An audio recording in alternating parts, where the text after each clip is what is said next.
wabarakatuh. Alhamdulillah, alhamdulillah rabbil alamin. Wassalatu wassalamu ala asyrofil mursalin wa ala alihi wasallam. Pertama-tama mari kita ucapkan puji syukur kepada Allah Subhanahu wa taala yang telah memberikan kesehatan kepada kita. Selanjutnya salawat dan salam kita kirimkan kepada Nabi besar kita yang punya Muhammad sallallahu alaihi wasallam. Yang terhormat yaitu Ibu Kepala Sekolah SD Anak Koto. Selanjutnya Bapak CGP Amri. Selanjutnya itu majelis guru SD Anak Koto. Saya tidak akan memanjangkan kata mukadimahnya. Yang pertama itu sambutan dari Ibu Kepala Sekolah kepada Ibu kita persilakan. Assalamualaikum warahmatullahi wabarakatuh. Waalaikumsalam warahmatullahi wabarakatuh.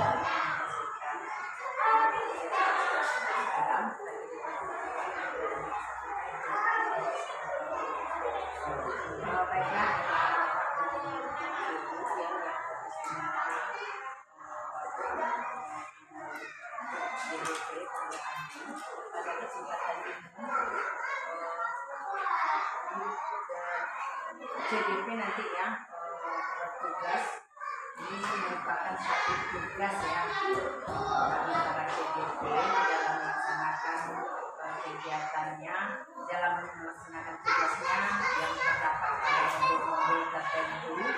Di sini nanti kita tugasnya adalah implementasi budaya positif di UPT SDN N69 Koto. Jadi di sini kita selaku pendidik di SD 6 ini itu nanti akan menerima apapun berupa ilmu berupa perubahan-perubahan di dalam meningkatkan mutu pembelajaran di sekolah. Jadi diharapkan pada Bapak dan Ibu ya, dalam hal ini kita saling berkolaborasi mendukung yang namanya program CBP. Jadi mudah-mudahan kita semuanya nanti bisa demi kemajuan pendidikan di sekolah. Nah, jadi mungkin kira-kira itu saja ya, sambutan setelah ini lanjutkan ya. Assalamualaikum warahmatullahi wabarakatuh.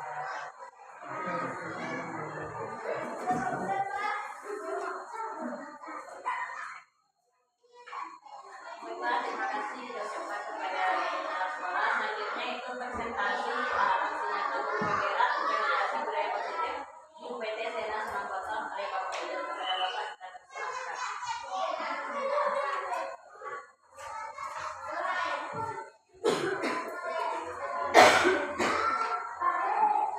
Assalamualaikum warahmatullahi wabarakatuh. Ya, terima kasih kepada protokol yang telah memberikan waktunya kepada saya untuk mempresentasikan yaitunya implementasi budaya positif di UPT SDN Negeri 690. Nah, di sini kita itu akan saya akan coba membahas kemudian mempresentasikan yaitu tentang budaya positif yang seharusnya kita terapkan di sekolah kita. Nah, ini adalah budaya positif. Sebelum kita menerapkannya, kita harus tahu dulu apa itu yang dikatakan dengan budaya positif tersebut. Nah, budaya itu merupakan kebiasaan, sedangkan positif itu adalah baik. Kebiasaan-kebiasaan yang baik yang dilakukan di sekolah. Nah, kemudian secara umum budaya positif itu merupakan perwujudan dari nilai-nilai atau keyakinan universal yang diterapkan di sekolah. Budaya positif diawali dengan perubahan paradigma tentang teori kontrol. Selama ini, barangkali kita sebagai guru merasa berkewajiban mengontrol perilaku siswa agar memiliki perilaku yang sesuai yang guru harapkan atau yang kita harapkan. Nah, yang pertama kita lihat itu perubahan paradigma. Kegiatan kepalan tangan. Nah, ada dua orang anak, si A dan si B. Nah, ini bisa Bapak Ibu cobakan. Sobeklah secari kertas kecil. Tuliskan benda atau sesuatu yang sangat berharga untuk Anda. Mungkin Bapak Ibu bisa mencobakan, tulis saja apa rasanya yang paling berharga di bagi Ibu untuk saat sekarang ini. Tuliskan di telapak tangannya. Kemudian letakkan di salah satu telapak tangan Anda dan genggam benda atau sesuatu tersebut dengan skala daya. Artinya begini, apa yang kita tuliskan tadi kita genggam dengan salah satu tangan kita. Entah yang kanan ataupun yang kiri, ini adalah terserah kita masing-masing. Nah kemudian yang kita tulis tadi kita genggam sekuat-kuatnya. Kenapa kita genggam? Itu merupakan hal yang paling berharga. Kemudian teman B akan mencoba dengan sekuat tenaga dengan berbagai macam cara untuk memberikan atau untuk meminta benda tersebut kepada kita.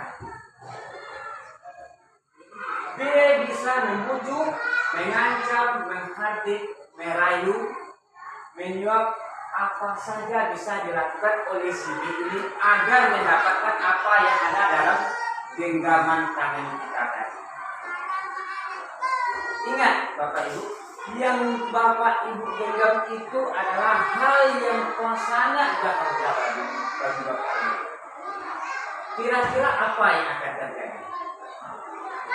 Jika kita diminta untuk memberikan sesuatu yang berharga bagi kita, maukah kita memberikannya kepada orang lain?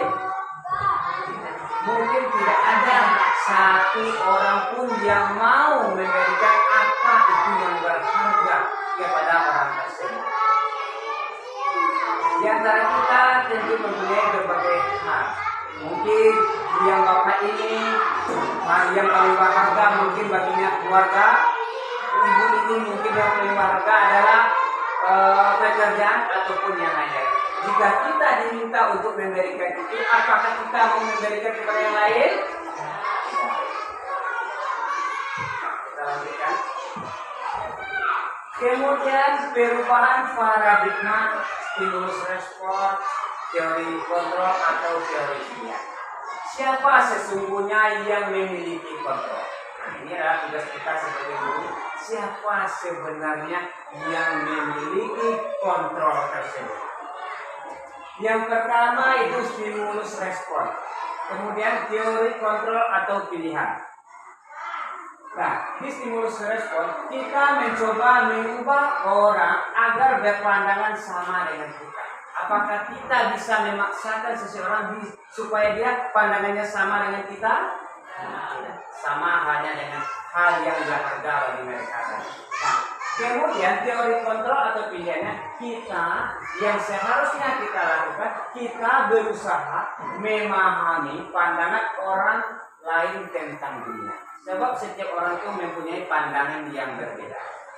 Lanjut yang kedua, perilaku buruk diminta sebagai suatu kesalahan. Nah, itu adalah stimulus responnya. Kemudian teori kontrolnya, semua perilaku memiliki tujuan.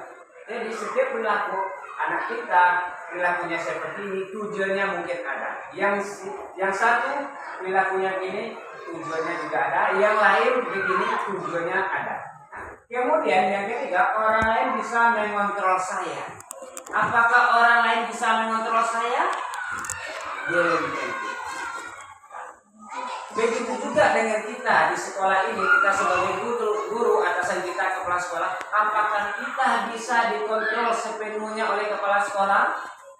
Saya rasa tidak. Begitu juga terhadap siswa kita. Apakah kita sebagai guru di kelas bisa mengontrol sepenuhnya kepada siswa kita? Siapa sebenarnya yang bisa mengontrol diri kita? Itu hanya Anda yang bisa mengontrol diri Anda. Artinya, yang bisa mengontrol diri kita, ya kita sendiri. Bukan guru, bukan kepala sekolah, bukan orang lain, tapi adalah diri kita masing-masing. Kemudian, pemaksaan ada pada saat bujukan atau bujukan kata.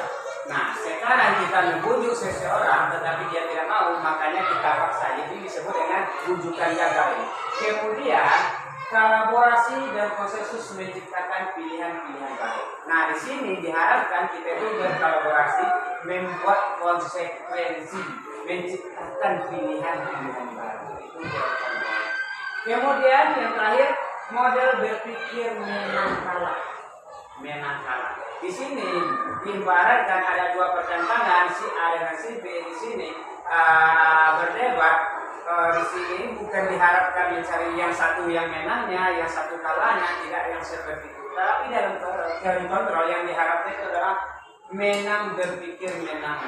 Artinya begini, penyelesaiannya itu ada, kemudian tidak ada pihak yang dirugikan, kemudian tidak ada pihak yang rasa diuntungkan, atau yang disebut juga dengan win-win solution.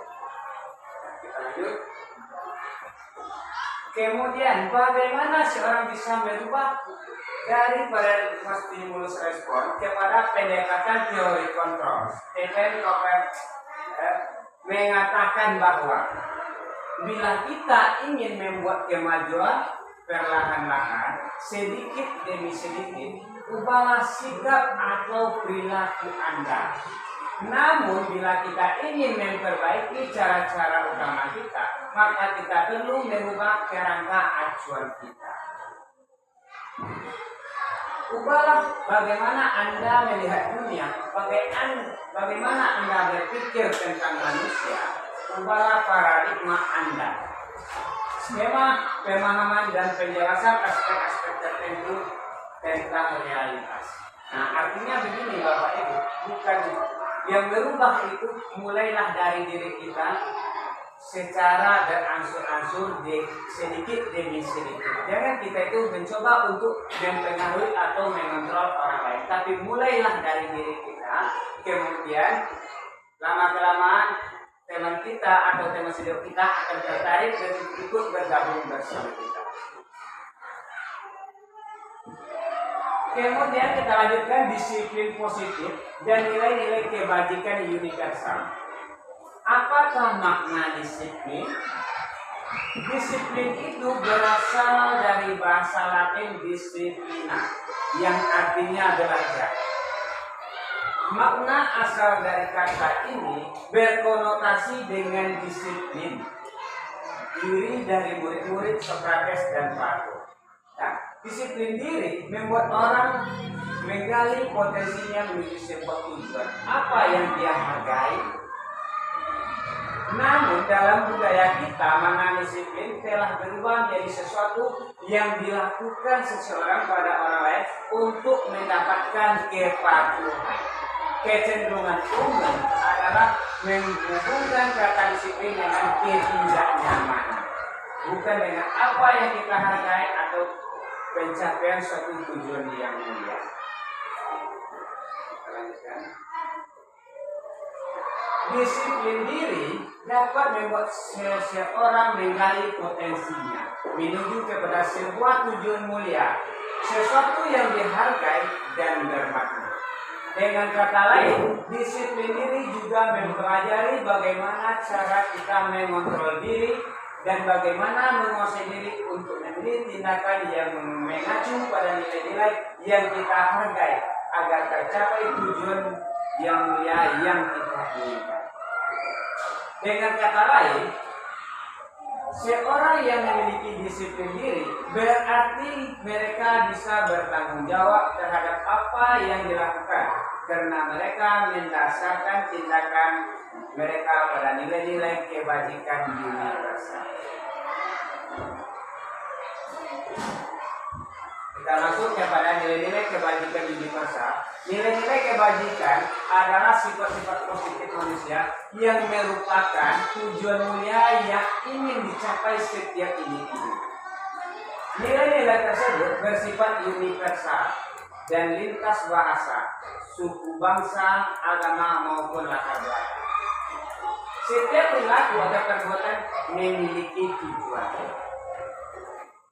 Kemudian, dengan mengaitkan nilai-nilai kebajikan yang diyakini seseorang, maka motivasi intrinsiknya akan terbangun sehingga menggerakkan motivasi diri dari dalam untuk mencapai tujuan yang mulia yang kita inginkan.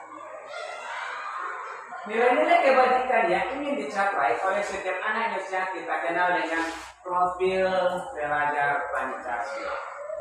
Beriman, bertakwa kepada Tuhan Yang Maha Esa, dan berakhlak mulia, mandiri, bernalar kritis, berkebinekaan global, bergotong royong, dan kreatif. Ini merupakan nilai-nilai kebajikan universal yang akan kita impikan.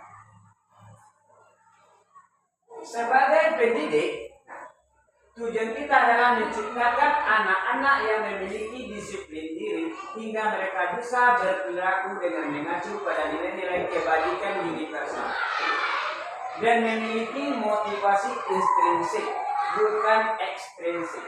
Namun sebelum kita itu harus mampu terlebih dahulu mendisiplinkan diri kita agar bisa menjadi teladan bagi murid-murid kita. Nah, di sini kita itu diharapkan menjadi motivasi intrinsik, bukan ekstrinsik.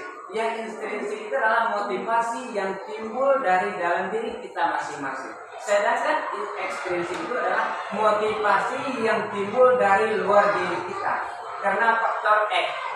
Jadi untuk menimbulkan inspirasi dalam intrinsik itu, maka kita seorang guru sebelumnya kita harus mampu terlebih dulu mendisiplinkan diri kita sendiri agar bisa menjadi teladan bagi murid-murid kita. Kemudian kita lanjutkan dengan teori motivasi, hukuman, dan penghargaan serta restitusi. Yang pertama kita masuk itu teori motivasi dan perilaku manusia.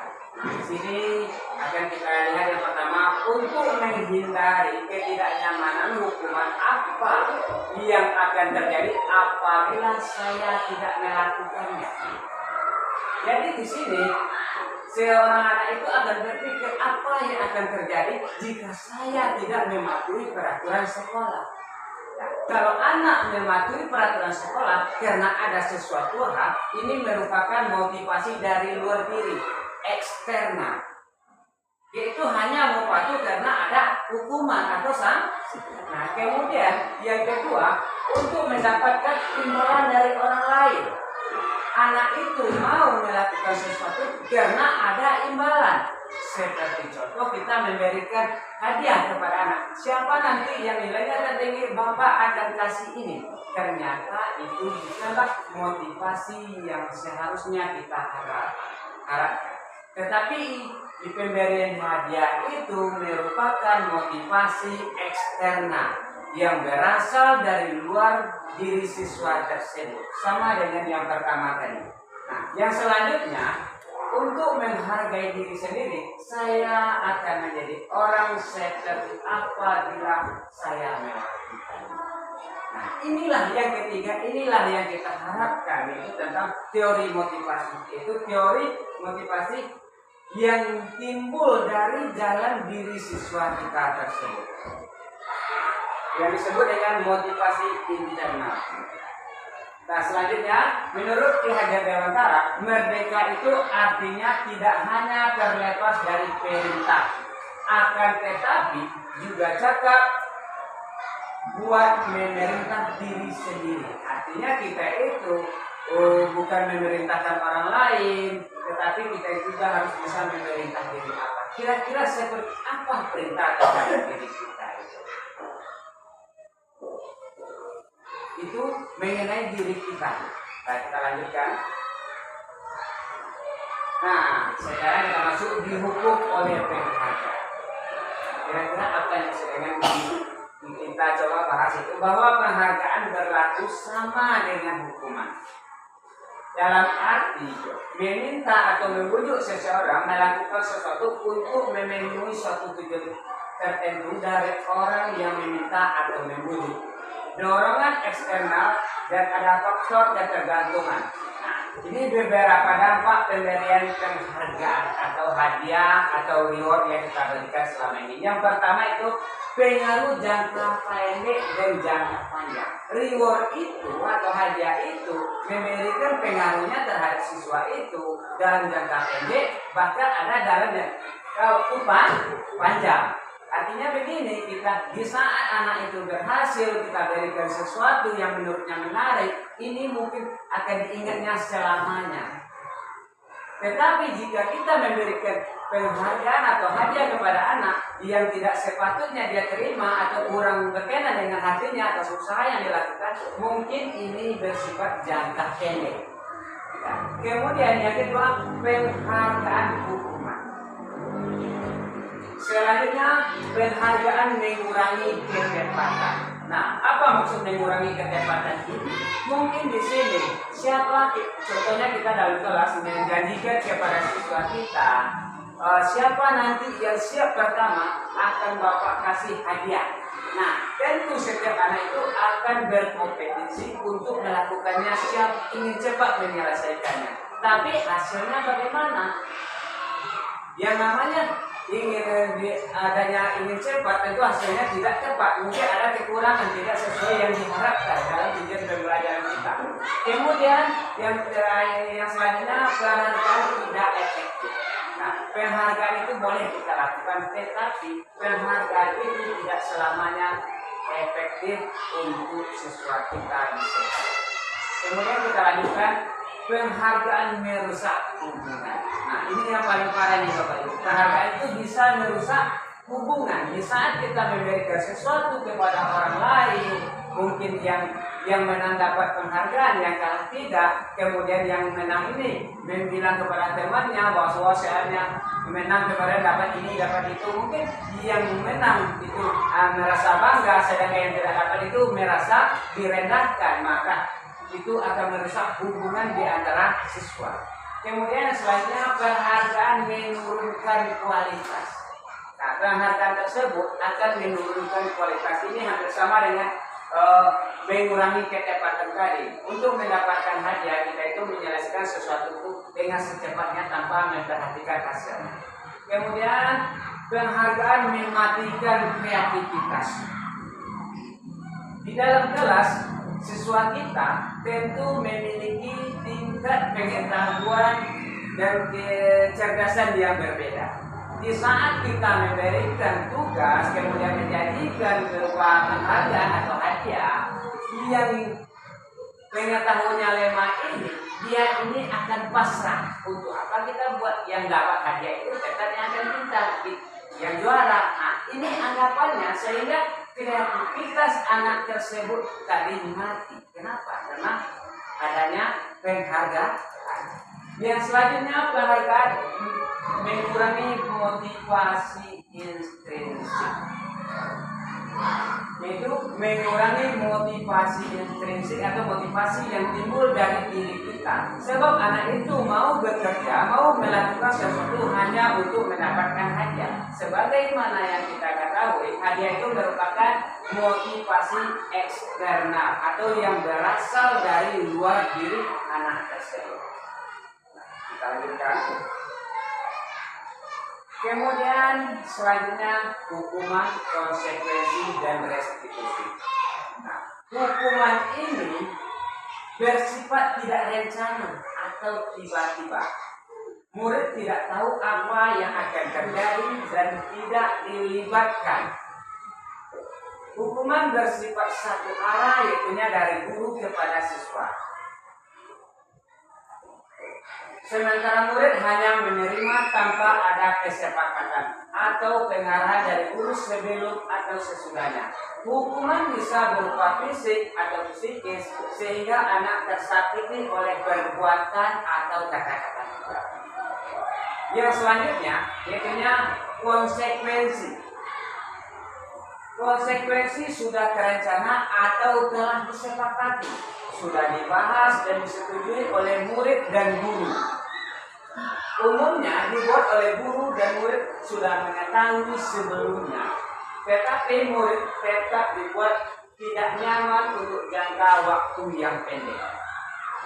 Kemudian restitusi. Restitusi itu adalah proses menciptakan kondisi bagi murid untuk memperbaiki kesalahan mereka sehingga mereka bisa kembali pada kelompok mereka dengan karakter yang lebih kuat. Restitusi merupakan proses kolaboratif yang mengajarkan murid untuk mencari solusi untuk masalah mereka sendiri. Konsekuensinya biasanya diberikan berdasarkan suatu data yang umumnya dapat diukur. Nah, jadi di sini kita dihadapkan dengan tiga hal, yaitu hukuman, konsekuensi, dan restitusi. Hukuman ini dilakukan secara tiba-tiba oleh guru. Contohnya ada seorang anak datang ke sekolah terlambat. Nah, terus ditanya oleh guru, "Hei, kenapa kamu terlambat?" Nah, mungkin di tengah temannya banyak, mereka itu merasa dipermalukan, sehingga hukuman ini bisa dalam jangka waktu panjang, bahkan bisa tidak terlupakan oleh anak sampai dia besar nanti. Kemudian namanya konsekuensi. Konsekuensi ini efeknya itu jangka pendek. Kenapa jangka pendek? Karena ke konsekuensi ini sudah ada kesepakatan antara guru dan murid sebelumnya. Contohnya begini. Nanti siapa yang terlambat disuruh pilih sampah. Nah, jadi ada kebetulan anak waktu itu terlambat, maka menjalanilah konsekuensi atas apa yang telah menjadi kesepakatan sebelumnya. Mungkin anak ini menyadari saya salah. Nah, dia bukan itu. Yang lebih baiknya sebagai guru kita itu melakukan restitusi. Restitusi ini adalah menciptakan kondisi bagi murid memperbaiki kesalahannya dengan mencarikan solusi dan bagaimana permasalahan ini tidak terulang kembali. Nah, kemudian di sini kita lihat ada beberapa 1, 2, 3, 4, 5, 6, 7. Nah, di sini ada beberapa tindakan yang kita lakukan sebagai guru. Yang pertama yaitu mencatat 100 kali di dalam buku kalimatnya, "Saya tidak akan terlambat lagi karena terlambat ke sekolah." Nah, ini merupakan hukuman atau konsekuensi kah? Kira-kira Bapak Ibu? Nah, kita mencatat, disuruh anak itu mencatat 100 kata. Katanya apa yang dicatat? "Saya tidak akan terlambat lagi." Ini merupakan hukuman atau konsekuensi kah? Nah, konsekuensi. Kita lihat dulu nanti. Nah, untuk sementara kita taruh dulu ke konsekuensi. Ya. Baik, yang kedua, lari mengelilingi lapangan basket 2 kali karena terlambat hadir ke sekolah. Hukuman atau konsekuensi? Hukuman. Kita lihat, nanti kita lihat. Murid diminta untuk push up 15 kali karena tidak menggunakan masker ke sekolah. Hukuman atau konsekuensi? Hukuman. Menggantikan kertas tugas teman yang telah dicoret-coret. Hukuman atau konsekuensi? Konsekuensi. Membersihkan tumpahan air di meja tulis karena tersenggol pada saat belajar. Ini merupakan hukuman atau konsekuensi? Murid disuruh tidak mengenakan sepatu seharian di sekolah karena tidak mengenakan sepatu hitam. Artinya begini, ini merupakan konsekuensi atau hukuman? Konsekuensi. Nah, lari mengelilingi lapangan basket 2 kali karena terlambat 10 menit untuk pelajaran PJOK. Ini hukuman atau konsekuensi? Hukuman. Nah, tadi Bapak Ibu sudah dulu. Nah, Hukuman atau konsekuensi. definisinya. Ya. Lalu kipasnya nanti. Nah, baik Bapak Ibu, tadi kan yang di belakang ini hukuman itu terjadi secara tiba-tiba. Konsekuensi ini tadi kan secara ada kesepakatan antara siswa dan murid. Nah, ini ada beberapa tindakan. Kemudian tadi Bapak Ibu telah menjawab, ada yang mengatakan hukuman, ada konsekuensi. Sekarang kita lihat apa yang Sama sebenarnya. itu berbeda. Apa Berbeda sama. Nah, baik Bapak Ibu bisa lihat. Nah, ini dia mencatat 100 kali. Anak itu disuruh mencatat itu 100 kali itu termasuk tindakan hukuman. Kemudian anak itu disuruh lari mengelilingi lapangan basket 2 kali karena terlambat hadir di sekolah. Ini juga termasuk hukuman. Murid diminta untuk push up 15 kali karena tidak menggunakan masker ke sekolah di saat kita dulu pandemi. Nah, ini termasuk juga ke dalam hukuman. Nah, sekarang menggantikan kertas tugas teman yang telah dicoret-coret ini. Ini merupakan tindakan konsekuensi karena kita yang telah berbuat, maka kita yang bertanggung jawab untuk mengganti buku teman.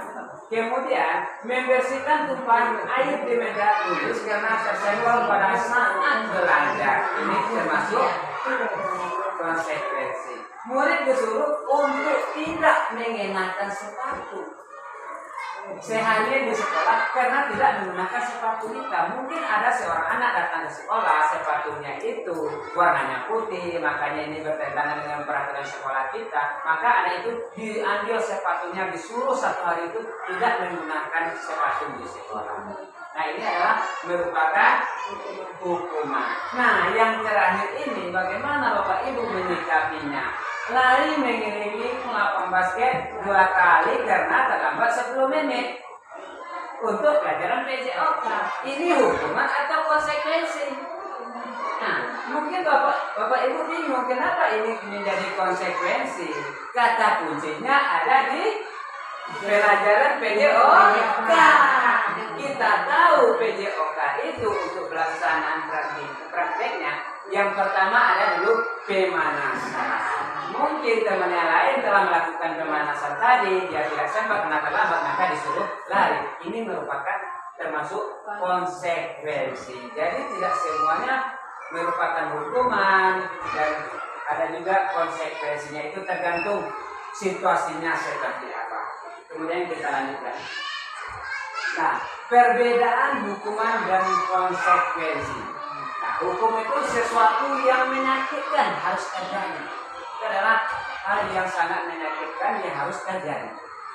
Konsekuensi itu sesuatu yang harus terjadi karena sudah kesepakatan, ternyata kita itu melanggar dari kesepakatan, jadi harus terjadi. Kemudian membuat anak sakit maupun fisik, hati, dan yang lain-lainnya untuk jangka waktu yang lama. Mungkin di saat kita dulu sekolah ada guru yang melakukan, kita itu dicubit, ditendang. Mungkin sampai sekarang ada di antara Bapak Ibu yang masih ingat hal tersebut. Nah, sudah berapa lama itu? Nah, inilah efeknya itu, hukuman itu bisa diingat selamanya oleh siswa. Kemudian konsekuensi ini membuat anak merasa tidak nyaman dalam jangka waktu pendek. Jadi efeknya itu tidak selamanya, dan cuma dalam jangka waktu pendek, cuma beberapa saat atau beberapa bulan atau tidak selamanya. Kemudian anak semakin membenci kedisiplinan. Ini hukuman ini anak itu akan membuat semakin benci terhadap kedisiplinan. Kemudian kalau konsekuensi itu anak akan semakin menghargai disiplin. Kenapa dia itu bisa menghargai disiplin? Saya harus datang besok pagi ke sekolah itu sebelum 7:30. Sebab saya terlambat nanti saya akan mendapatkan hukuman karena sudah ada kesepakatan sebelum. Kemudian hukum ini sifatnya memaksa. Kemudian konsekuensinya adalah stimulus tanggapan, artinya itunya adanya rancana atau perintah untuk melaksanakan dari konsekuensi tersebut. Yang selanjutnya mendorong anak menyakiti diri sendiri. Nah, Nah, sebab kenapa anak ini bisa menyakitkan diri sendiri? Sebab apa yang dilakukan oleh gurunya itu menjadi kegelisahan dalam hatinya dan dilakukan selamanya. Mungkin akan teringat apa yang dilakukan gurunya mungkin di tenda atau apa. Mereka ini akan terpikir di kepalanya dan tersimpan di dalam hatinya. Ini tentu akan menyakiti dirinya untuk selamanya sampai dia bisa melupakan hal tersebut. Yang selanjutnya mendorong anak agar mudah menyesuaikan diri. Di saat contohnya kita telah melakukan konsekuensi, kita itu masuk setengah 8, mungkin anak yang biasa terlambat tahu adanya konsekuensi, mereka itu mendorong untuk menyesuaikan diri. Besok saya harus datang ke sekolah sebelum setengah 8 agar saya tidak terlambat. Kemudian konsep diri yang buruk dengan ada hukuman ini akan mengajarkan kita tentang tertanam konsep diri yang buruk pada diri anak tersebut. Kenapa? Di saat kita memberi hukuman dia itu sakit hati pada kita, mungkin di dalam hatinya akan memendam rasa dendam terhadap diri kita sebagai diri. Kemudian konsep diri yang baik, kenapa? Karena konsekuensi itu mengajarkan kepada kita tentang kedisiplinan dan bagaimana kita itu untuk menyesuaikan diri dengan keadaan peraturan yang ada di sekolah kita. Yang selanjutnya, anak belajar untuk menyembunyikan kesalahan. Ini adalah efek dari hukuman. Kenapa? Anak itu tidak mau jujur. Kenapa? Kalau dia jujur nanti, dia itu akan terkena hukum. Maka anak itu berusaha menutupi dan menyembunyikan kesalahan yang pernah dia lakukan. Yang selanjutnya, anak belajar untuk mematuhi peraturan. Nah, karena sudah ada konsekuensi antara guru dan siswa. Jadi guru itu siswa tersebut berusaha untuk mematuhi peraturan tersebut agar tidak terkena sanksi dari kesalahannya. Kemudian marah, rasa bersalah, dipermalukan, merasa tak dihargai. Di saat kita menjumpai anak kita di sekolah yang melakukan kesalahan, kemudian kita berikan hukuman terhadap dia, mungkin perasaan yang pertama dalam hatinya, walaupun itu tidak dikeluarkan, tetapi tersimpan di dalam hatinya itu rasa marah. Kemudian rasa bersalah. Kemudian dipermalukan, mungkin di saat itu banyak temannya yang lain yang melihat kesalahan tersebut. Kemudian merasa tak dihargai. Nah, kalau konsekuensi kehilangan hak, dibuat tidak nyaman, diasingkan untuk waktu yang sementara atau dalam jangka waktu yang pendek. Kemudian kita lanjut itu restitusi. Ciri-ciri restitusi. Restitusi bukan menebus kesalahan, namun untuk belajar dari kesalahan. Nah, restitusi ini bukan untuk menebus atau membayar kesalahan kita, tetapi kita itu belajar dari kesalahan kita. Bagaimana kesalahan tersebut tidak terulang untuk yang akan datang. Kemudian restitusi memperbaiki hubungan. Jadi restitusi ini akan memperbaiki hubungan baik itu guru dengan siswa atau siswa dengan siswa. Kemudian restitusi adalah tawaran, bukan paksaan. Nah, restitusi ini tawaran, bukan paksaan. Kamu harus begini. Tapi ini tahu, mau tidak kamu? Bapak carikan solusi. Ini merupakan tawaran yang kita berikan terhadap siswa kita. Nah, kemudian restitusi menuntut untuk melihat ke dalam diri. Nah, kita itu dituntut untuk menyadarkan diri kita itu apa yang harus kita lakukan sesuai dengan kesepakatan yang kita buat di sekolah ataupun di kelas kita masing-masing. Nah, kemudian restitusi mencari kebutuhan dasar yang mendasari tindakan. Kemudian restitusi adalah yang paling baik untuk menyelesaikan permasalahan yang kita hadapi nanti bersama siswa-siswa kita di sekolah. Kemudian restitusi fokus pada karakter, fokus pada karakter anak, bukan tindakan. Kemudian restitusi ini fokus untuk mencarikan solusi, bukan menghukum atau memberikan sanksi. Kemudian restitusi mengenalikan murid yang berbuat salah kepada kelompoknya. Jadi seorang anak tadi melakukan kesalahan, kemudian kita berikan restitusi, mereka itu dengan tahapan restitusi yang benar itu, kemudian anak ini merasa tidak bersalah, kemudian bisa diterima di kelompoknya, dia tersebut tidak malu bergabung dengan temannya kembali. Nah, kalau seandainya hukuman kita berikan, mungkin anak yang kena hukum tadi 1 hari, 2 hari atau sekian lama, mungkin hukuman anak itu juga merasa malu dan malas untuk bergabung dengan temannya karena merasa malu kena hukum kemarin. Nah, lanjut. Kemudian kita masuk lagi keyakinan keras. Ini merupakan hal penting bagi kita untuk menegakkan kedisiplinan di kelas kita. Ini adalah untuk kita semua Bapak Ibu, yaitu keyakinan keras. Nah, sekarang ada namanya keyakinan keras. Nah, keyakinan keras, mengapa tidak peraturan kelas? Mengapa harus keyakinan keras? Kenapa tidak peraturan kelas? Bagaimana kira-kira Bapak Ibu? Kenapa harus keyakinan keras? Kenapa tidak peraturan kelas saja?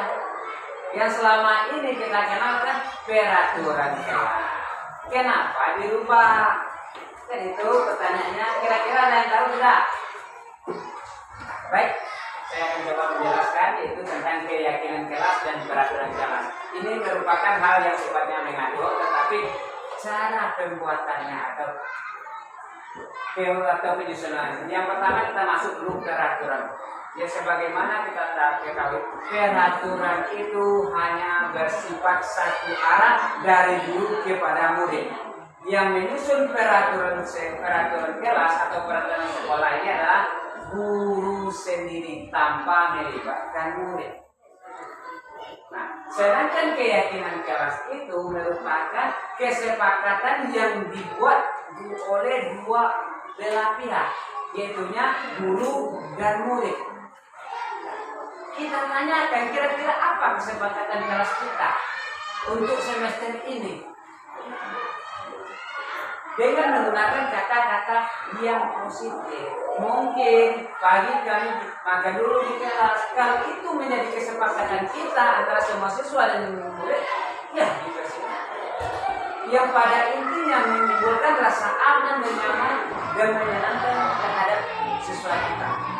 Keyakinan kelas itu merupakan suatu nilai keselamatan atau kesehatan, yaitu nilai-nilai kebijakan universal yang disepakati secara tersirat dan tersurat, lepas dari latar belakang suku, negara, bahasa maupun agama. Nilai-nilai kebajikan yang menekankan pada keyakinan seseorang akan lebih memotivasi seorang dari dalam. Seseorang akan lebih tergerak dan bersemangat untuk menjalankan keyakinannya dari hanya sekedar mengikuti serangkaian peraturan yang tertulis tanpa makna. Pembentukan keyakinan sekolah atau kelas dengan cara mengubah kalimat-kalimat dalam bentuk negatif menjadi kalimat positif. Contohnya ini, jangan berlari di koridor atau di kelas atau koridor. Nah, jangan berlari. Nah, ini menggunakan kata yang positif. Nah, mungkin di hal lain contohnya ini dalam bentuk peraturan kelas. Mungkin dalam peraturan kelas itu yang pertama tertulis siswa tidak boleh terlambat. Itu adalah peraturan kelas. Ini sebenarnya bisa kita masukkan ke keyakinan kelas dengan cara apa? Ubah dengan kata yang positif. Kita tidak boleh terlambat. Kita harus membuang sampah pada tong sampah. Ubah katanya dulu. Iya. Kemudian kita lanjutkan.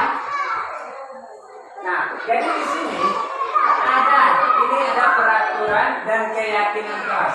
Nah, yang peraturan kelas itu selalu kembalikan buku ke tempatnya. Selalu kembalikan buku ke tempatnya. Nah, mungkin kita itu semua kelas kita mempunyai kode baca. Mungkin tadi istirahat ada nama kita yang membaca buku, kemudian tertulis sana peraturan kode baca, selalu kembalikan buku ke tempatnya. Itu peraturannya. Keyakinan kelasnya apa? Kita ubah peraturan tersebut dalam hal yang positif, sehingga akan timbullah keyakinan kelas itu rasa tanggung jawab terhadap diri anak kita tersebut.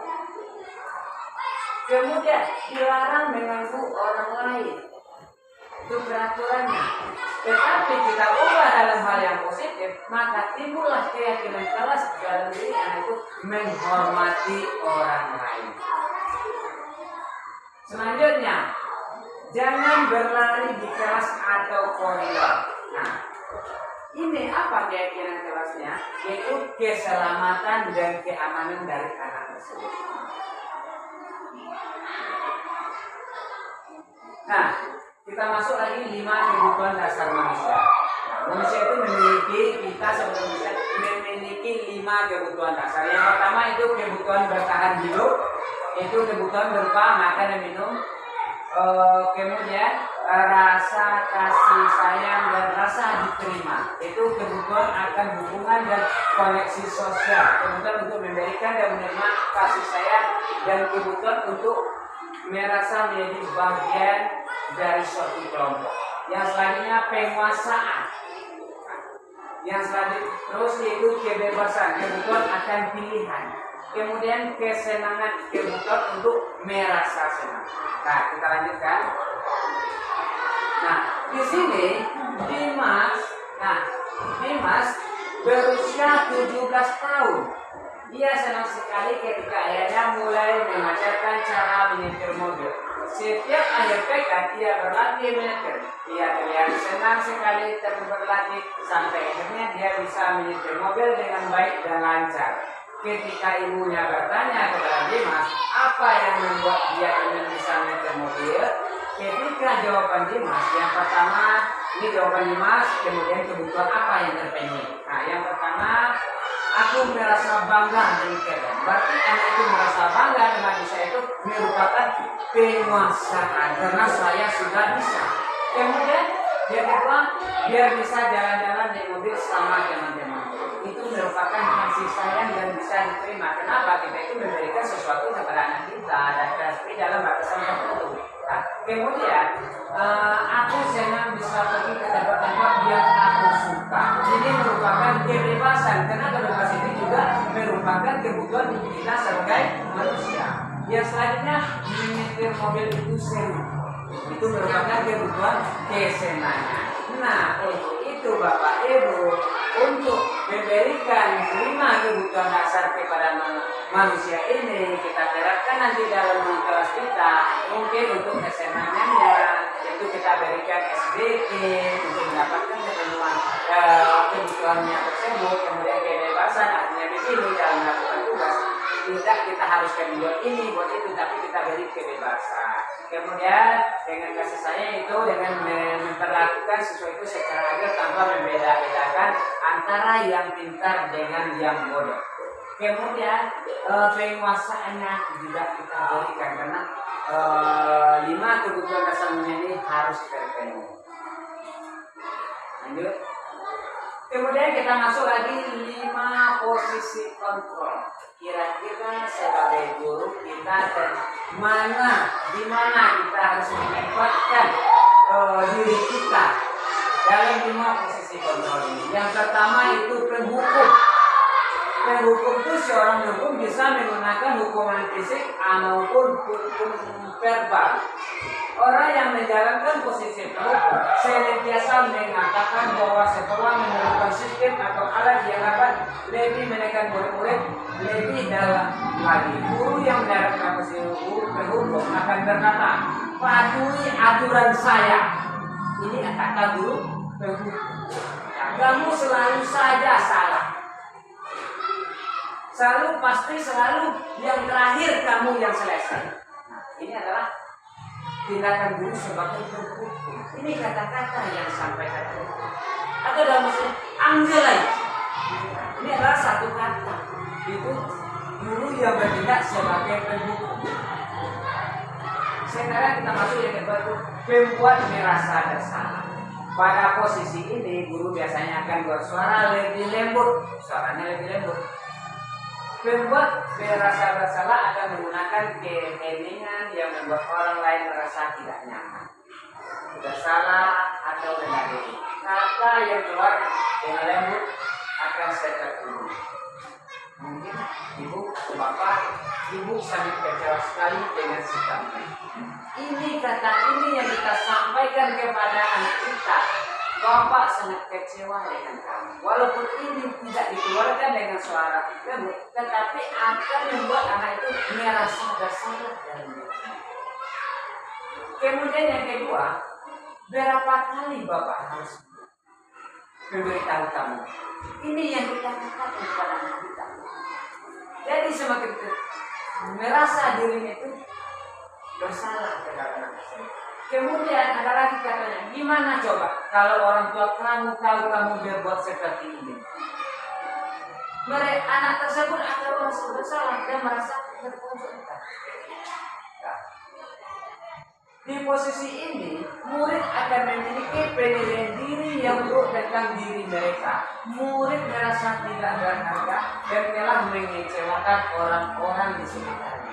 Ini yang akan ditimbulkan kalau kita sebagai seorang guru sebagai pembuat rasa bersalah.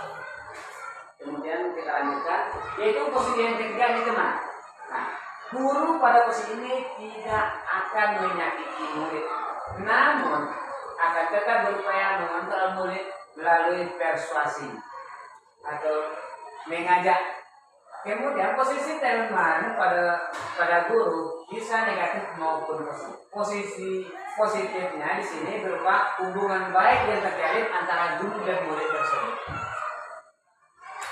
Guru di posisi teman menggunakan hubungan baik dengan humor untuk mempengaruhi seseorang. Mereka akan berkata, ayolah bantu dari Bapak, ayolah bantu dari Ibu. Ini hal yang bisa dikatakan oleh guru sebagai teman. Kemudian, ayo ingat tidak bantu Bapak selama ini ya. Ayo siapa yang membantu Bapak, ini merupakan teman. Bagaimana kita menganggap kita itu dengan anak itu mempunyai hubungan yang dekat, kita rangkul, kita mungkin dengan memegang kepala, ayolah anak kita lakukan. Kemudian hal yang negatifnya, tapi di sini di posisi ini tidak semuanya yang positif, juga ada tergabungnya hal yang negatifnya. Jadi itu positifnya adalah bila suatu saat guru tersebut tidak membantu, maka murid tersebut akan kecewa. Mungkin ada suatu guru yang dekat dengan dia. Selama ini dia bantu, dia tuntut, ayo nak kita lakukan. Bapak akan bantu demi Bapak. Ini yang kita lakukan selama ini. Pada suatu saat guru ini tidak memperhatikan dia. Di saat dia melakukan tidak dilakukan sebagai teman lagi oleh guru tersebut, maka anak ini akan hancur. Kenapa? Dia itu percaya biasanya pada guru, tetapi gurunya tidak memperhatikan itu lagi. Nah, apa yang timbul pada murid itu? Murid merasa dikecewakan dan tidak mau lagi berusaha.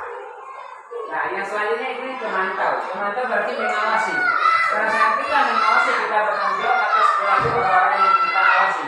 Posisi pemantau berdasarkan pada peraturan dan konsekuensi. Nah, hal yang bisa dikatakan di sini itu sebagai pemantau itu peraturan apa ini?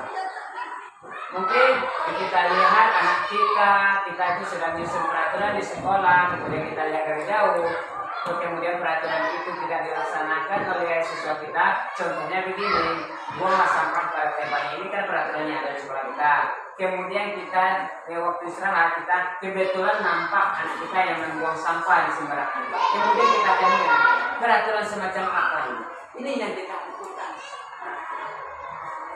Yang bisa dikatakan oleh seorang pemantau. Apa yang telah kamu lakukan? Sanksi atau konsekuensinya? Nah, artinya begini, kamu ambil atau bapak suruh ambil dengan gigi sampahnya kembali. Nah, mungkin seperti itu.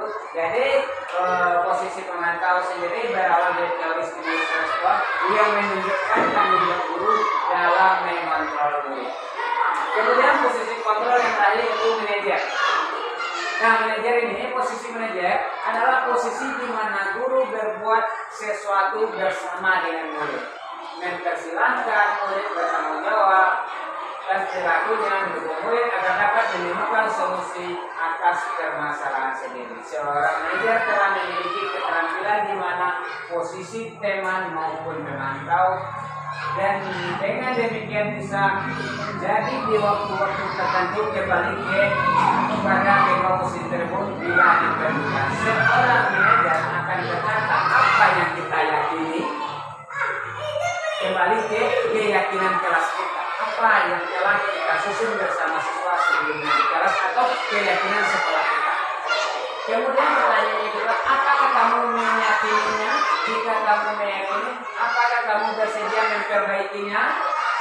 Jika kamu memperbaiki ini, hal ini menunjukkan apa tentang diri, apa rencana kamu untuk memperbaiki hal tersebut. Nah, jadi dapat kita simpulkan dari 5 posisi kontrol tadi yang diharapkan ada pada diri kita, kita tidak boleh memiliki kelimanya tidak, tetapi kita itu diharapkan yang pertama itu sebagai teman, sebagai teman, tapi tidak sepenuhnya. Kenapa? Di saat murid dikecewakan, tidak diperhatikan, murid akan kecewa. Kemudian pemantau juga demikian, yang harusnya kita manajer. Nah, sebagai manajer itu mencarikan solusi terhadap permasalahan yang dihadapi oleh siswa. Kita lanjutkan. Nah, di sini Adi terlambat datang ke sekolah. Ini adalah sebuah kasus. Adi terlambat datang ke sekolah. Kalau dia penghukum, apa yang dia katakan? Nah, yang dia katakan, hai Adi, kamu terlambat lagi. Itu yang kita katakan kepada murid kita. Bagaimana perasaan murid kita, guru berbicara seperti itu pada diri kita? Seandainya kita di posisi Adi, bagaimana perasaan kita? Kemungkinan murid marah dan memendam atau bersifat agresif. Bisa jadi sesudah kembali duduk, murid tersebut akan mencoret-coret bukunya atau bungkus meja. Lebih buruk lagi sekolah-sekolah, murid melihat motor atau mobil bapak ibu guru dan akan menggores kendaraan tersebut dengan semakin kesalnya dipermalukan di depan teman-teman. Itu kalau bertindak sebagai penghukum. Yang selanjutnya itu membuat rasa bersalah.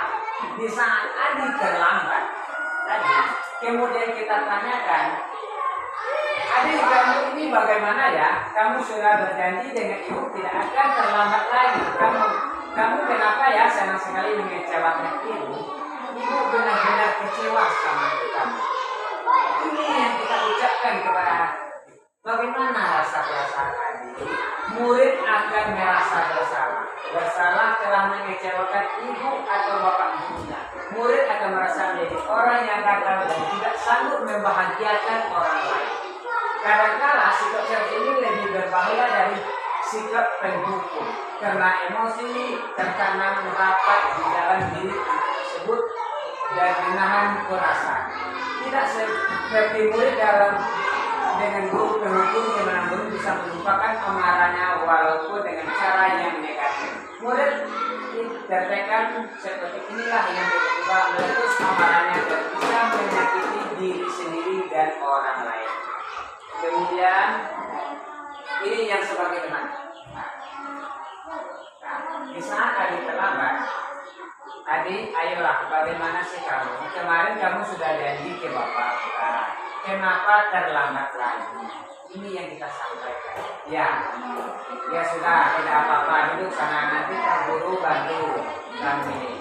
Nah, sambil senyum-senyum, artinya kita itu kan berteman, mungkin dengan cara pegang mukanya, kepalanya. Nah, bagaimana perasaan tadi? Nah, perasaan murid kita tadi. Murid akan merasa senang dan akrab dengan guru tersebut. Ini termasuk dampak yang positif. Hanya saja di sisi negatif, murid menjadi tergantung pada guru tersebut. Yaitu tergantung pada guru tersebut. Hanya saja di sisi negatif, murid menjadi tergantung pada guru tersebut. Bila ada masalah, dia merasa bisa mengandalkan guru tersebut untuk membantunya. Akibat lain dari sistem ini, Adi hanya akan berbuat sesuatu bila yang dulu adalah guru tersebut dan belum tentu berlaku dengan guru yang lain. Artinya guru Adi ini akan mematuhi atau berbuat sesuatu apabila guru tersebut atau guru yang menjadi temannya itu yang baru dia akan melakukan. Tetapi kalau seandainya yang menyuruh itu guru lain, si adik mungkin tidak melakukannya. Inilah akibat dari negatifnya dari sistem. Kemudian pemantau.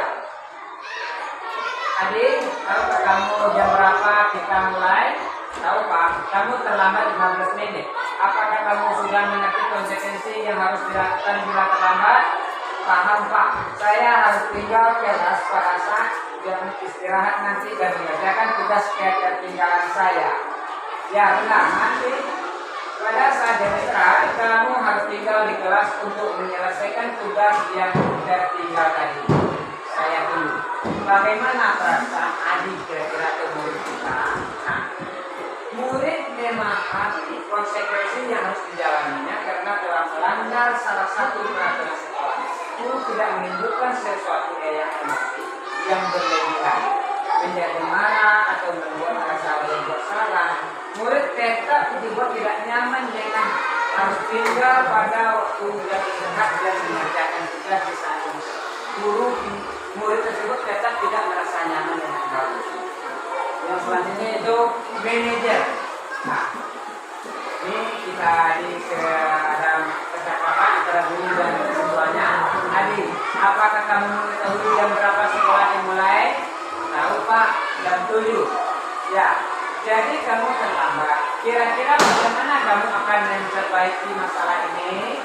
Saya bisa menanyakan dengan saya Pak untuk mengerjakan tugas yang tertinggal. Baik, itu bisa dilakukan. Apakah besok akan ada masalah kamu akan bisa hadir tepat waktu ke sekolah? Tidak Pak, saya bisa hadir tepat waktu. Guru baik saya menghargai kamu untuk memperbaiki diri. Bagaimana perasaan kita apabila kita melakukan seperti itu?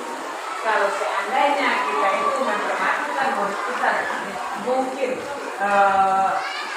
siswa kita itu tidak merasa tersakiti, tidak terbuat rasa masalah. Kenapa? Karena kita tanyakan kenapa dia terlambat, kita alasannya, apakah dia akan mengulangi besok atau tidak, dan serta mencari solusi. Inilah yang sebaiknya kita lakukan terhadap mana murid kita itu berposisi sebagai manajer. Pada posisi manajer, maka suara guru sebaiknya tulus. Tidak perlu marah, tidak perlu meninggikan suara, apalagi menunjuk-nunjuk. Murid, menunjuk-nunjuk, hei kamu. Nah, kita itu tidak perlu seperti itu. Nah, kalau dalam kita bertindak sebagai manajer, berkaca pinggang atau terbang pinggang, hei kamu. Kita itu tidak diharuskan seperti itu dalam posisi atau bersikap seolah-olah netral tanpa serius sekali akan perbuatan murid ataupun bersenang gurau menempatkan diri sebagai teman fokus ada pada murid bukan untuk membahagiakan guru atau orang tua. Murid sudah mengetahui adanya suatu masalah dan sesuatu perlu terjadi.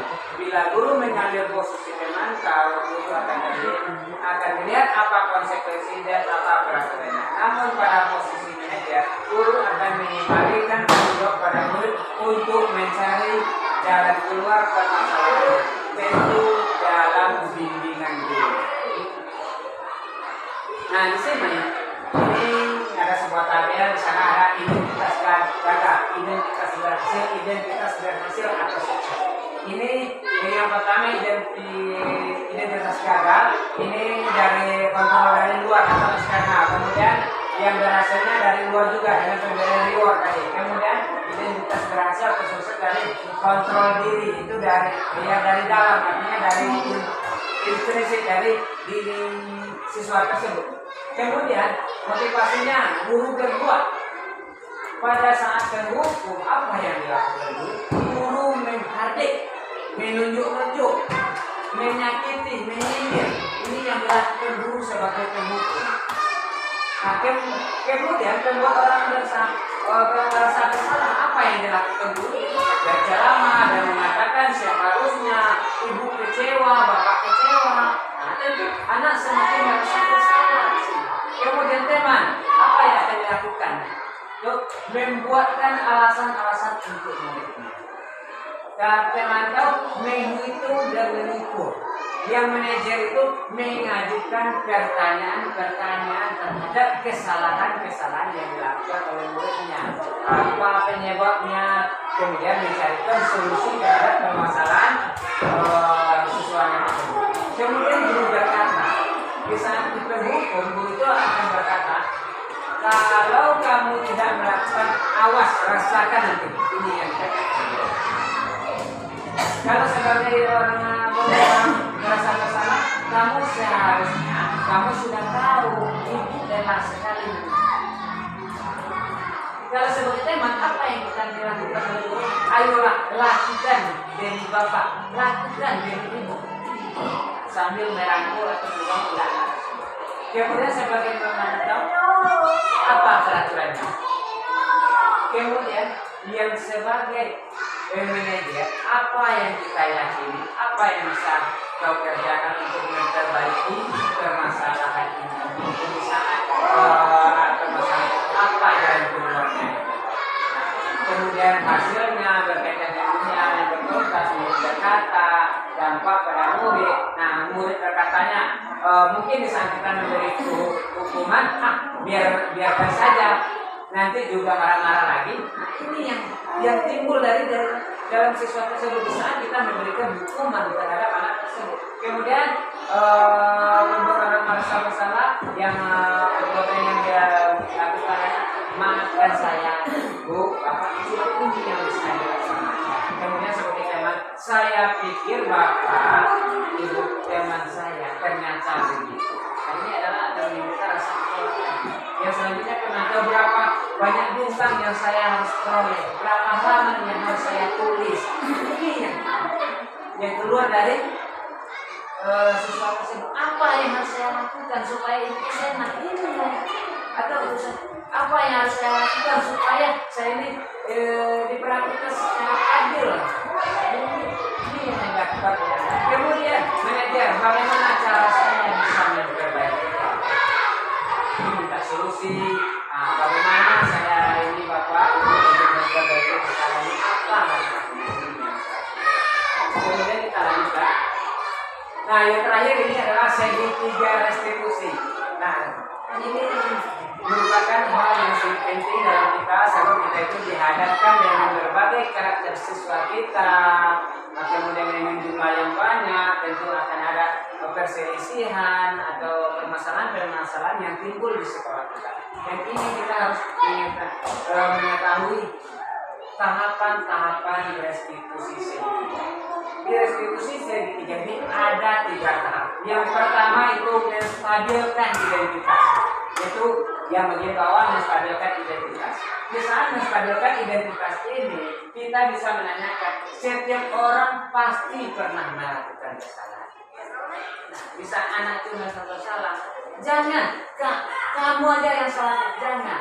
Tapi katakan, bukan kamu saja yang melakukan. Setiap orang juga pernah melakukan kesalahan. Dengan ini adanya pengaruh ini dari kita, mungkin anak itu beranggapan bukan saja saya saja yang bersalah, ternyata tidak ada. Kemudian kamu bukan satu-satunya yang pernah melakukan ini. Jadi dengan ini mungkin itu semangatnya itu akan berlalu. Ternyata juga ada orang yang melakukan ini sebelumnya. Walaupun ini tidak ada, tapi ini untuk membangkitkan, untuk menstabilkan anak. Ini perlu kita lakukan. Kapan perlu kita bawakan kepada diri kita. Bapak, Ibu juga perlu melakukan ini. Pernah juga melakukan ini dulu waktu sekolah. Tetapi Bapak sekarang itu berubah. Nah, ini bisa kita lakukan untuk menstabilkan identitas anak tersebut. Kemudian itu yang miring sebenarnya ini itu validasi kebutuhan. Di saat ini apa yang bisa kita katakan? Kamu tentu punya alasan mengapa kamu melakukan ini. Kita tanya di saat dia berkelahi atau mengambil uang teman atau yang lainnya, kita tanyakan apa alasannya melakukan ini atau terlambat, apa alasannya terlambat. Kemudian adakah cara yang lebih efektif untuk mendapatkan apa yang kamu butuhkan. Kemudian yang terakhirnya itu menanyakan keyakinan. Hal yang bisa kita katakan di sini nilai-nilai apa yang telah kita sepakati. Ini kembali kesepakatan kelas kita tadi yang telah kita buat bersama siswa kita di salah satu sekolah kita. Kemudian kamu ingin orang seperti apa? Ditanyakan kamu ini jadi apa? Atau orang seperti apa? Apa cita-citamu? Nah, ini adalah 3 tahapan restitusi.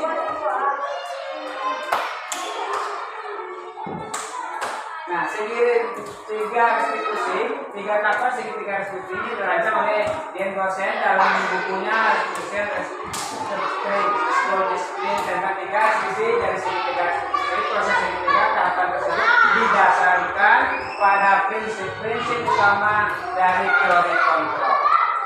Ketiga strategi tersebut dipresentasikan dalam 3 sisi segitiga restitusi. Langkah-langkahnya adalah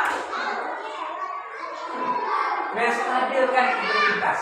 Guru berkata, berbuat salah itu hal yang manusiawi. Tidak ada manusia yang sempurna.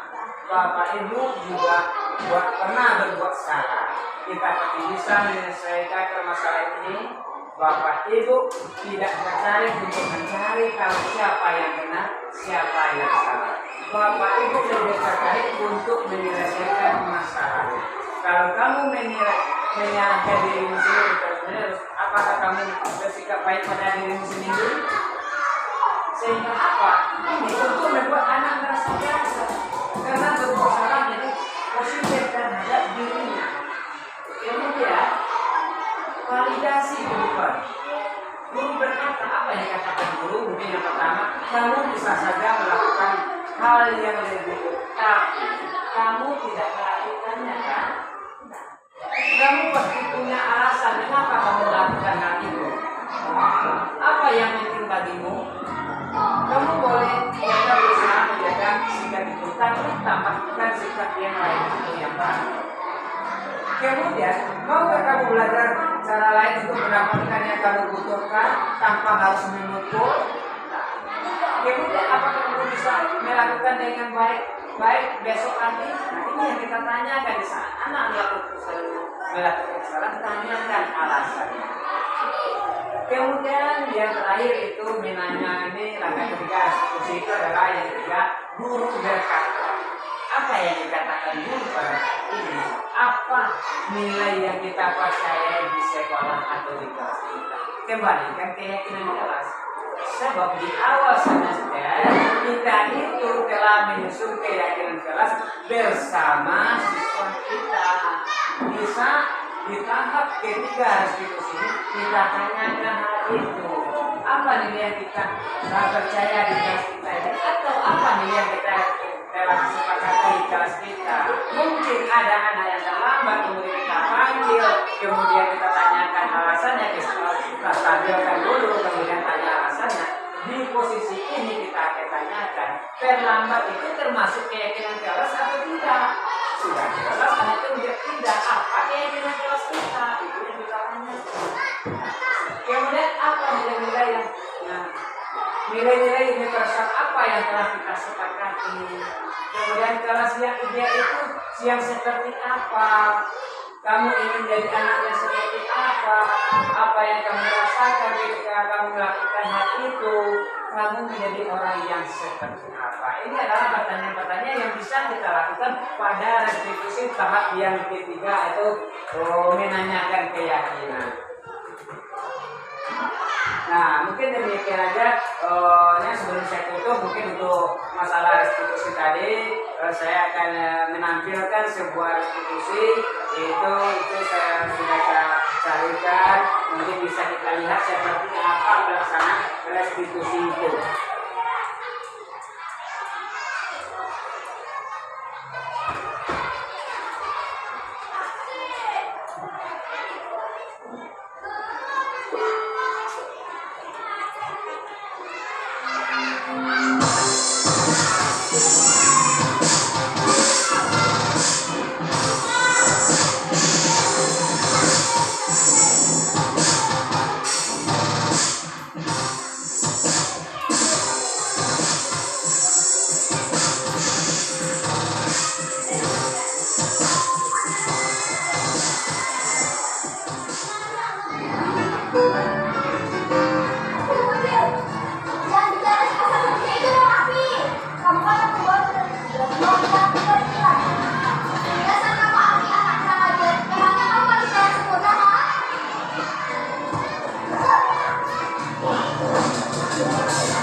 Waalaikumsalam warahmatullahi wabarakatuh. Silakan masuk nih, ada apa? Ada yang silakan masuk. Oke, sekarang silakan ini kemarin siswa yang lain tersebut suruh mengenai saya.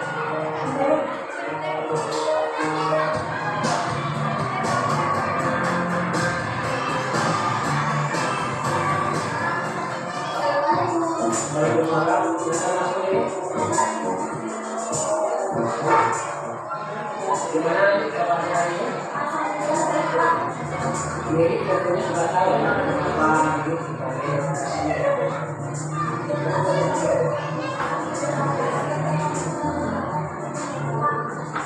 ya tadi Bapak dengar seperti itu. Tidak apa-apa, nah, semua orang tidak ada yang sempurna sama dengan Bapak menurut Iya Pak, dia terus menerus mengenai saya begitu. Itunya saya tidak terima Pak. iya, kita pernah melakukan hal yang seperti ini. Padahal kamu pikir saya melakukan hal yang lebih dari itu ya. Iya Pak, awalnya saya membalas kembali dengan omongan yang kasar dan lagi saya bilang Pak dan tidak akan saya kumpulkan. Terus kenapa tidak dilakukan? Tiba-tiba saya teringat akan pesan Bapak dan saya mengatakan jika kita ingin berpikir maka kita tidak boleh melakukan kebaikan.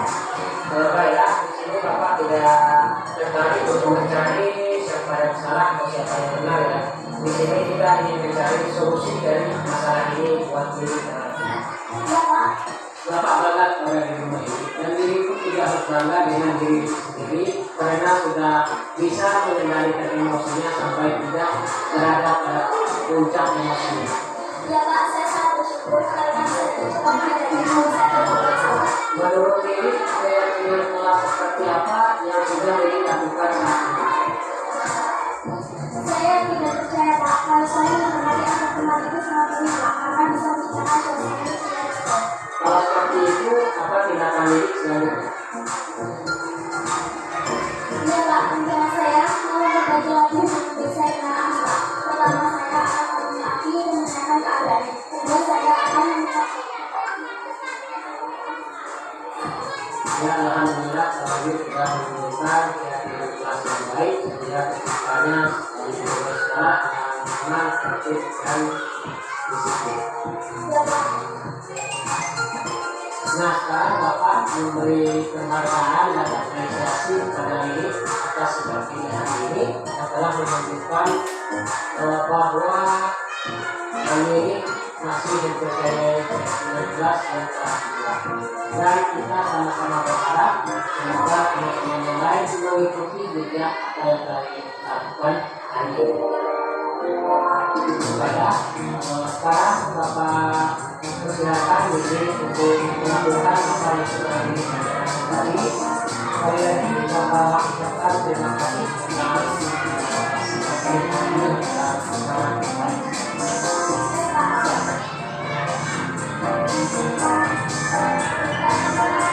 Ya baik, itu mungkin salah satu penerapan segitiga tadi digambarkan di sana itu di saat menstabilkan kemudian memvalidasi dan menanyakan keyakinan kelas yang telah dilakukan. Itu tahapannya mungkin di sini untuk melakukan restitusi ini ketika di saat ada dua orang anak yang melakukan kesalahan atau saling berkelahi, kita boleh memanggilnya secara bersamaan, boleh atau satu-satu seperti yang dicontohkan tadi boleh. Tadi yang dipanggil kan satu orang, nah itu ditanyakan apa yang akan kamu lakukan oleh gurunya tadi, kemudian dia itu akan gurunya siswanya menjawab, saya akan menemui hati untuk minta maaf. Jadi anak tadi sendiri yang menemui temannya yang berkelahi tadi untuk menyelesaikan permasalahan sendiri dari bimbingan yang diberikan oleh gurunya. Itu merupakan salah satu contoh penyerapan restitusi segitiga karena ini merupakan hal yang sangat penting bagi kita sini sebagai seorang guru. Kita tidak akan pernah terlepas dari permasalahan dari siswa kita di sekolah. Dan bahkan saya harapkan kita itu menempati posisi kontrol kita di mana letaknya itu di posisi manajer. Jangan kita itu sebagai pendukung sehingga tercaplah nanti guru pemarah atau yang menjadi satu kenangan seumur hidup bagi siswa kita. Nah baik, Bapak saya harapkan mungkin demikian presentasi dari saya. Jika ada kesalahan saya mohon maaf. Saya sudahi dengan assalamualaikum warahmatullahi wabarakatuh. Saya persilakan kepada moderator.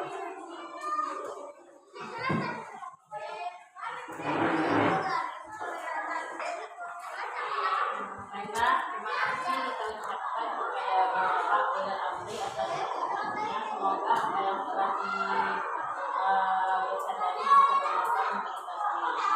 Saya sebagai moderator, kalau ada salah dan maaf, saya mohon maaf. Assalamualaikum warahmatullahi wabarakatuh. Waalaikumsalam warahmatullahi wabarakatuh.